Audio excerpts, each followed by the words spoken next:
Good morning, lovely people. This is the InspiHER radio talk show, and my first guest speaker we have on with us all the way from South Africa is Ingun. Good morning, Ingun. Good morning, Shanae. Well, I am going to correct you on that because I'm not in South Africa. I'm in Amsterdam, the Netherlands. Okay, she's in Amsterdam. Awesome. Yes. How are you? I'm doing fabulous. I'm doing great. I'm excited to have you on this today with us. I know the time zone is completely different, but how many hours apart are we? Well, let's say it's Friday afternoon, happy hour here in the Netherlands. Wow.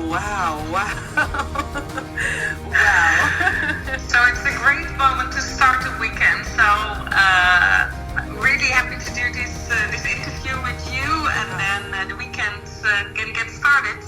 Awesome. So, Ingun, please go ahead and take this opportunity to introduce yourself to our listening audience. Let them know who you are, what is it that you do, so they can learn a little bit more about you.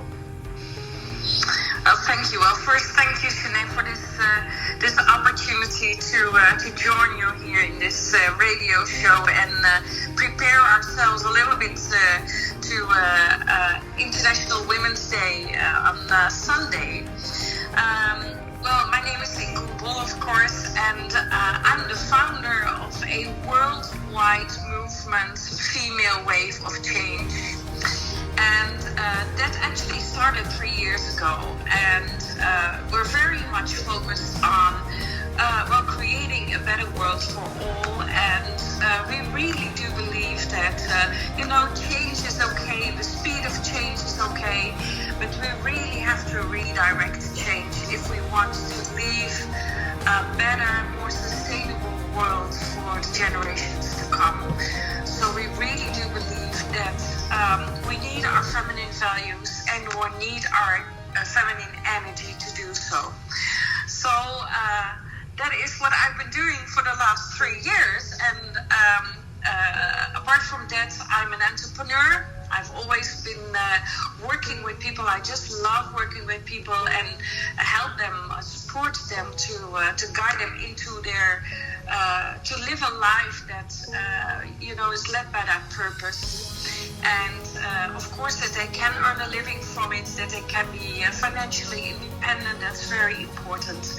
And actually I started a new company in last January, Moving to the Future, to really also help the older generation, so the 50 plus generation, to redefine themselves and to and active as leaders. So this is amazing.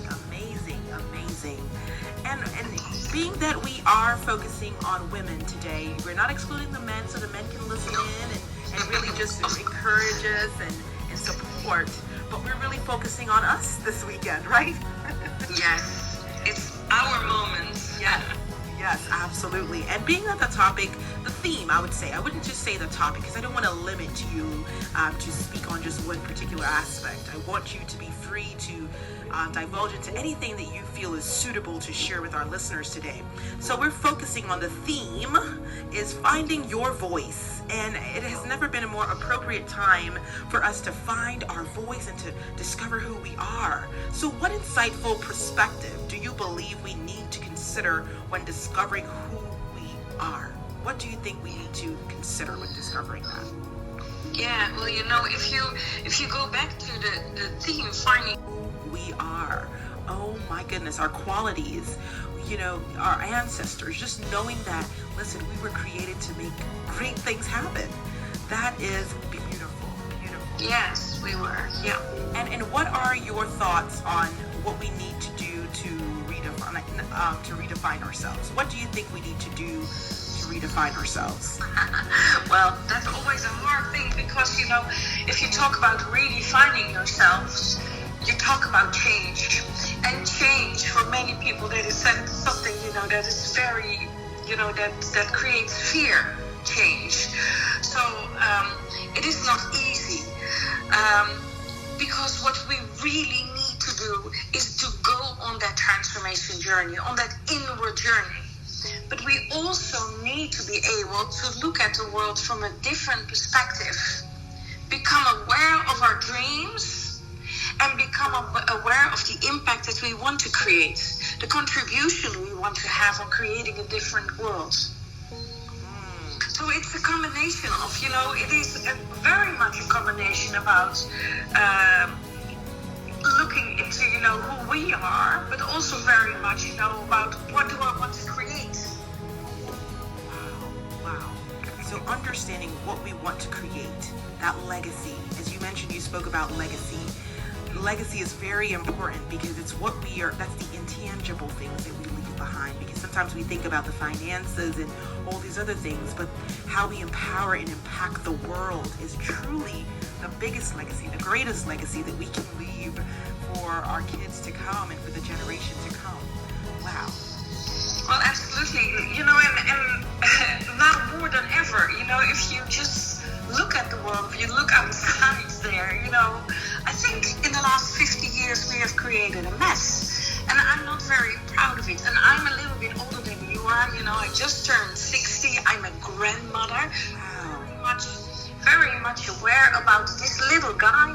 He's 14 months right now. And he is going to step into the 22nd century. What is the world going to look like if we don't act now?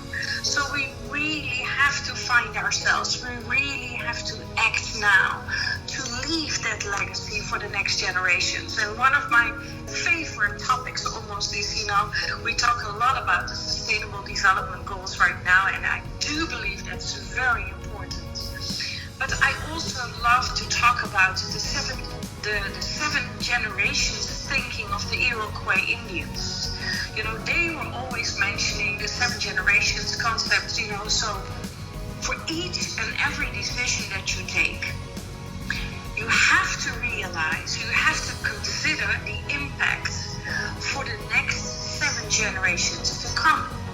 So you think much further than the year 2030. You think,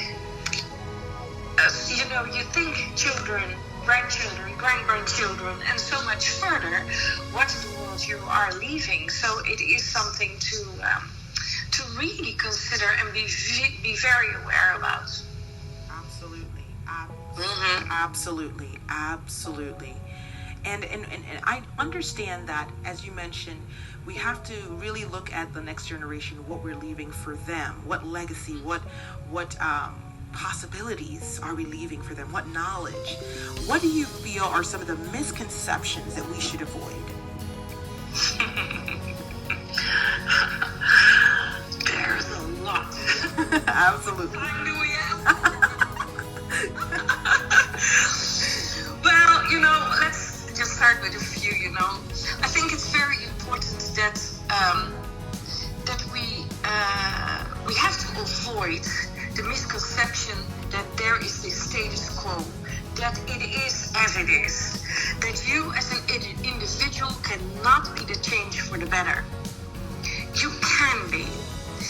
We have to avoid the way of thinking that we are better or less than anyone else. We are all the same. All the same creatures. And the great thing is about this very diverse people, all these different people that we have. We all have these different talents, and together we can come so much further. So we're not less or better. We're different. We have to avoid to think that we can do things on our own. Collaboration, doing things together is very much a feminine thing. It's not about being too proud of asking for help. It is, and that is something I had to learn. I'm an engineer. I've been working in the IT business for over 20 years. There was this very masculine energy, and asking for help was just something you didn't do. You had to show them that you could do it on your own. But I do believe that we have to avoid thinking that we can do things on our own. We have to do the things together. And there is this, this great African saying, if you go alone, you can go fast. If you go together, we can go further, and that's very important. Another misconception is that change is something to be scared of, that it creates fear. We have to embrace change. We live in a world of change. Change is the only constant factor right now in the world. Absolutely. So we have to embrace it.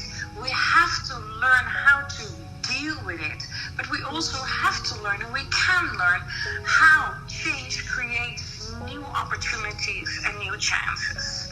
So that's also something to avoid. We have to avoid the misconception that everything needs to be perfect. There is no perfect. But please start, let's just start. I hear so many people talking about, at first I have to do this, and then I have to do that, and then my website has to be perfect, and then my thing has to be perfect, and, and I always feel like, so what if it isn't perfect? Right. Just start. We need you now. We need you now. Just start. So that misconception about perfect, that is something, that's the same about being realistic. That's the word I deleted from my vocabulary a long time ago. Being realistic. It's, your reality is your reality, and it's not mine. So, especially when there's people telling you what to do or not to do, or that you have to be realistic, please avoid these people, because their reality looks so much different than yours. So, don't listen. And that is also one of the things that we have to avoid, is the voice of the people who will tell you that you're not able to do it. The dream stealers. Yeah. Don't listen to them. If you think you can do it, you can. Absolutely. Powerful. Oh my goodness. And these are tools that if we utilize these concepts, and if we really understand the power that lies within, we will not be afraid to get things done. And when you mentioned that we don't have to be perfect, when I think about it, No. us striving to be perfect kind of makes us procrastinate, because everything's not perfect, so I can't get started. Everything's not the way I would like it to be ideally, so I just can't do it yet. So you kind of procrastinate instead of getting things done when it needs to get done, as you said, now. Now is the time. Wow. Yeah. That's the thing, nothing is being done because we're still waiting. Absolutely, for this perfect time.